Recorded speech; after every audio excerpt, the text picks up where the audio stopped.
রাজনীতির মাঠে এক নতুন গুঞ্জন। পদত্যাগ করবেন উপদেষ্টা আসিফ মাহমুদ সজীব ভুঁইয়া, নাহিদ ইসলাম ও মাহফুজ আলম। বেশ কয়েকদিন ধরেই রাজনীতিতে ছাত্রদের নতুন দল নিয়ে চলছে আলোচনা সমালোচনা। নতুন দলের নেতৃত্ব কে দিবে সেটা নিয়েও তৈরি হয় জল্পনা কল্পনা। শোনা যাচ্ছে নতুন দলের নেতৃত্বে থাকতে পারেন আন্দোলনের অন্যতম সমন্বয়ক ও অন্তর্বর্তীকালীন সরকারের তথ্য ও সম্প্রচার উপদেষ্টা মোহাম্মদ নাহিদ ইসলাম। তবে কি নাহিদ ইসলাম উপদেষ্টার পদ ছেড়ে নতুন রাজনৈতিক দলের দায়িত্ব নিচ্ছেন? অন্য দুই উপদেষ্টা আসিফ মাহফুজই বা কি করবেন? বৈষম্য বিরোধী ছাত্র আন্দোলনের নেতারা নতুন রাজনৈতিক দল গঠনের প্রস্তুতি নিচ্ছেন, যা ফেব্রুয়ারিতে ঘোষণা করা হতে পারে।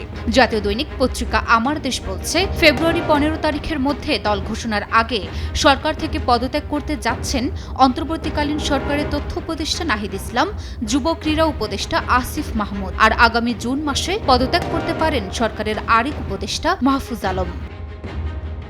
পত্রিকাটি আরও বলছে, নতুন দল প্রথমে আহ্বায়ক কমিটি ঘোষণা করবে। কমিটিতে আহ্বায়ক কে হবেন তা জানা না গেলেও সদস্য সচিব হতে যাচ্ছেন নাহিদ ইসলাম। ছাত্রদের নতুন দলের গঠনতন্ত্রের কাজ চলমান রয়েছে বলে জানা যায়।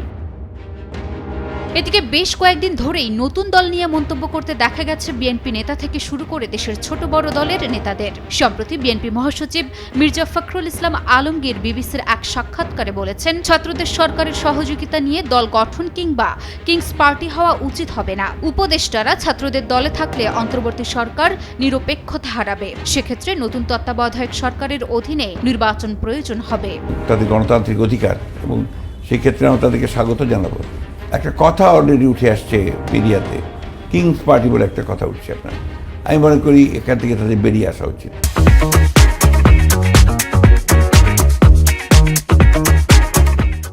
ছাত্র নেতৃত্ব এ বক্তব্যের তীব্র প্রতিক্রিয়া দেখিয়েছে। তথ্য সম্প্রচার উপদেষ্টা নাহিদ ইসলাম বিএনপি মহাসচিবের বক্তব্যকে আরেকটি 1-11 এর ইঙ্গিত বলে মন্তব্য করেছেন। একই সঙ্গে স্থানীয় সরকার উপদেষ্টা আসিফ মাহমুদ সজীব ভুঁইয়া স্পষ্ট করেন, উপদেষ্টারা রাজনীতি করলে সরকারি দায়িত্ব ছেড়েই করবে। রাজনৈতিক দলগুলোর সরকারি এবং সাংবিধানিক পদের নিয়োগে চাপ তদবিরও অনুচিত।